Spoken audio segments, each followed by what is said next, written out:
मित्रांनो, जर तुम्ही रात्री झोपलेले असताना तुमच्या बाजूच्या व्यक्तीला जर फिट आली तर तुमची काय रिॲक्शन असेल? घाबरून जाल ना.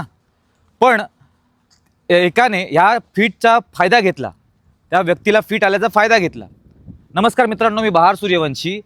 एका मित्राचा फोन आलेला, त्याने मला सांगितलं की त्याच्या वाईफचं, त्याला डाऊट होतं की वाईफचा अफेअर आहे. कारण प्रत्येक मोबाईलमध्ये प्रत्येक ॲप्लिकेशनला लॉक असायचा, फोटोजला लॉक, व्हॉट्सॲपला लॉक, सगळ्याला लॉक. त्याला डाऊट वाटलं की बाबा हिचं काहीतरी अफेअर असेल. म्हणून त्याने काय केलं की देत नव्हती, ती ओपन करायला वगैरे देत नव्हती, सांगत नव्हती पासवर्ड काय वगैरे असं. मग एकदा तिला फिटचा त्रास होता आणि ती झोपलेली असताना त्याने तिचा मोबाईल घेऊन, तिला फिट आली, याने मोबाईल घेऊन तिचं अनलॉक केलं, फोन अनलॉक केलं. त्याने पटकन बघितलं तर त्याला मिळत नव्हतं कुठे काय करून, सगळीकडे लॉक आहेत. मग ह्याने काय केलं, फाईल मॅनेजरमध्ये गेलेला. फाईल मॅनेजरला लॉक नव्हता. फाईल मॅनेजरमधून सगळे फोटोज जे आहेत त्याला मिळाले आणि लगेच त्याने आपला फोन काढून फोटोज त्याने पटापट फोटो घेतले. तिचं एक नाही, 2 बॉयफ्रेंड होते, 2 बॉयफ्रेंड बरोबर हे करताना, मिठी मारताना असे फोटो होते.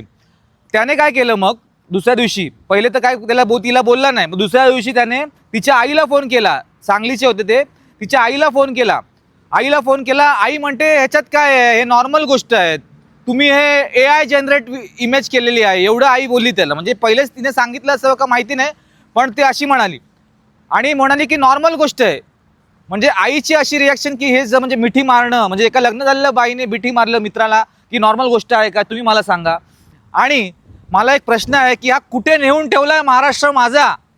जर तुम्हाला हा व्हिडिओ जर तुम्हाला इन्फॉर्मेटिव्ह वाटत असेल तर शेअर करा, लाईक करा. जय हिंद, जय महाराष्ट्र.